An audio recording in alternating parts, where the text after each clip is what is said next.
Oke, halo guys, kembali lagi dengan gua Leonard di channel Nervous Talk. Kali ini gua mau lakukan pengujian thermal paste ini, yaitu Thermal Right TF8. Buat yang nggak tahu apa itu Thermal Right itu brand yang udah cukup terkenal lah kalau kalian yang tech enthusiast atau yang udah terjun di dunia PC cukup lama. Dia itu brand yang fokusnya buat bikin produk-produk cooling kayak cooling fan, heatsink, thermal paste, thermal pad, masih ada lagi lah. Oke, sekarang gua mau lakukan pengujian ini dan sebelumnya mungkin gua akan jelasin device yang gua pakai, yaitu device yang gua pakai adalah laptop, yaitu laptop MSI GP6610UE dengan spesifikasi Intel 10870H dan RTX 3060. Untuk skenario yang gue pakai di sini adalah extreme performance ketika gue ngelakuin benchmarking. Lalu gue akan jelasin kondisi pengujiannya. Untuk pengujiannya di sini gue ngelakuin pengujian di suhu ruangan antara 28 sampai 30 derajat Celcius. Lalu gue menggunakan cooling pad, yaitu cooling pad NGK X5 Kingfisher dengan fan-nya maksimum. Lalu gue juga lakuin ini dengan laptop yang terhubung dengan charger supaya performanya lebih maksimum juga. Oke, sebelumnya gue akan lakuin pengujian suhu ketika laptop gue belum diganti thermal paste-nya. Dan di sini gue memakai thermal paste Deepcool Z5 sebelum diganti thermal paste ini. Pertama, gue lakuin pengujian dengan Cinebench R15 dengan 5 kali loop. Di sini gue mendapat skor awal sekitar 1500-an dan skor akhirnya di 1400-an. Itu cukup jauh juga turunnya. Lalu di suhu maksimumnya gue mendapatkan 97 derajat dan average-nya 93,5 derajat. Kalau kalian lihat di sini, ini suhu maksimumnya udah merah-merah yang artinya di sini ada throttle. Jadi wajar kalau performanya turun cukup jauh, tidak bisa konsisten. Lalu selanjutnya gue lakuin pengujian di format untuk pengujian GPU-nya. Oke, di sini gue jalanin di preset 1080p, anti-aliasing-nya off 1 menit, dan suhu maksimum yang didapat adalah 79 derajat hanya dengan 1 menit aja. Lalu selanjutnya gue uji juga dengan preset yang lebih tinggi lagi dengan resolusi yang masih sama, tapi kali ini gue anti-aliasing-nya 8 kali MSAA dan gue uji selama 3 menit. Dan hasil yang gue dapat di sini yaitu suhu maksimum adalah 81 derajat. Tapi sayangnya screenshotnya hilang di sini, jadi gue kagak bisa tunjukin hasil screenshot bukti. Oke, selanjutnya gue akan melakukan pengujian buat suhu idle CPU dan GPU. Di sini gue agak bisa dibilang ya gue kebalik, harusnya gue uji idle-nya dulu ketika laptop baru dinyalain baru di benchmark, tapi gue nguji benchmark-nya dulu baru suhu idle-nya. Jadi di sini gue akhirnya dinginkan selama 2 menit dengan cooler boost. Cooler boost artinya gue paksakan laptopnya buat menyala fan-nya selama 2 menit dengan fan maksimum 6000 rpm di kedua sisi bagian CPU dan GPU. Setelah 2 menit gue dinginin dengan cooler boost, terus gue diemin lagi selama 2 menit supaya setelah gue dinginin suhunya naik dulu biar gue dapat pengujian yang valid. Suhu maksimum yang gue dapat ketika idle yaitu ada di 70 derajat Celcius. Terus suhu minimum yang gue dapat ketika idle adalah di 41 derajat Celcius.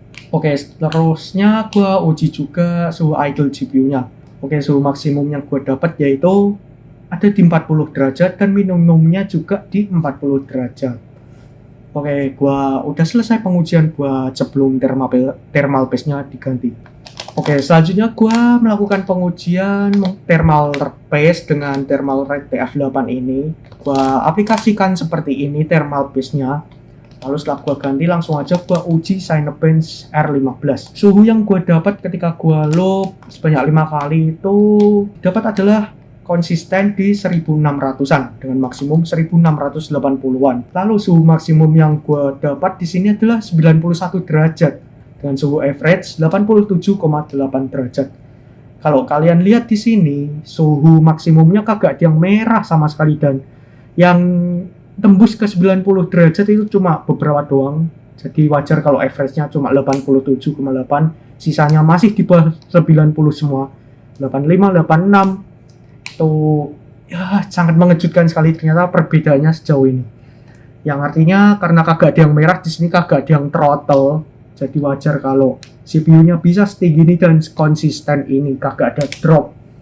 Oke, selanjutnya gue uji buat GPU-nya dengan format masih sama, dua skenario. Pertama, gue uji dengan preset 1080p anti-aliasingnya off, dan suhu maksimum yang gue dapat lagi-lagi sangat mengejutkan, yaitu suhu maksimum yang gue dapat adalah 72 derajat doang. Dari 79 ke 72 derajat itu turunnya lebih dari 5 derajat. Lalu selanjutnya gue uji juga ke 1080p tapi anti-aliasingnya 8 kali MSAA atau yang paling tinggi buat di format ini. Lalu suhu yang gue dapat maksimum adalah lagi-lagi mengejutkan, yaitu cuma 75 derajat doang, cuma beda 3 derajat dari anti-aliasingnya off. Ya masih sama, beda 3 derajat juga, tadi 79 ke 81, sekarang 72 ke 75.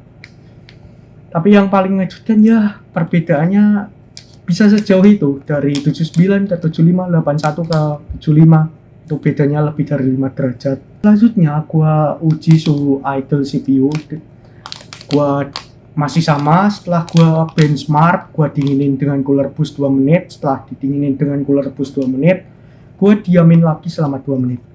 Untuk suhu maksimum yang gua dapat di suhu idle CPU-nya yaitu di 62 derajat doang. Lalu untuk suhu minimumnya ini ada di bawah 40 derajat, yaitu 38 derajat.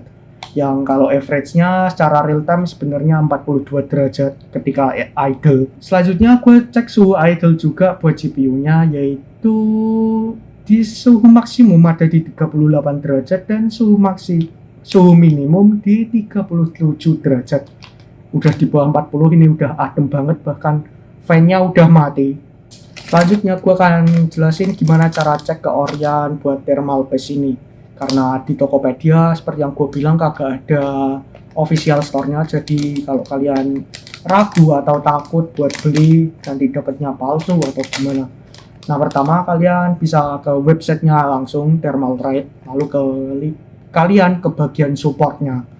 Setelah itu kalian masukkan serial number yang ada di belakang ini kayak gini. Nah, setelah kalian gosok, kalian masukkan serial number tersebut ke websitenya. Kalau sebelumnya kalian belum pernah cek ini serial number atau baru banget datang terus kalian gosok, baru kalian input, kalian cek. Terus tapi tulisannya udah dicek lebih dari 1 kali atau dicek 2 kali, 3 kali. Nah, di situ kalian perlu waspada. Mungkin ini bisa aja kagak ori. Mungkin ini cuma tempelan dari produk oriannya tapi terus ditempel ke palsu. Nah, selanjutnya jika serial number tidak tersedia maka produk ya itu jelas palsu berarti kan. Nanti akan ada tulisan seperti ini kalau tidak tersedia. Oke, selanjutnya gue akan kasih catatan buat kalian yang ngelakuin pengecekan ini. Catatan buat kalian, jangan coba-coba kalian masukin serial number random. Misal ini ada serial number yang harusnya angka 9, kalian ubah-ubah angka 4, angka 5, terus kalian ubah-ubah lagi angkanya.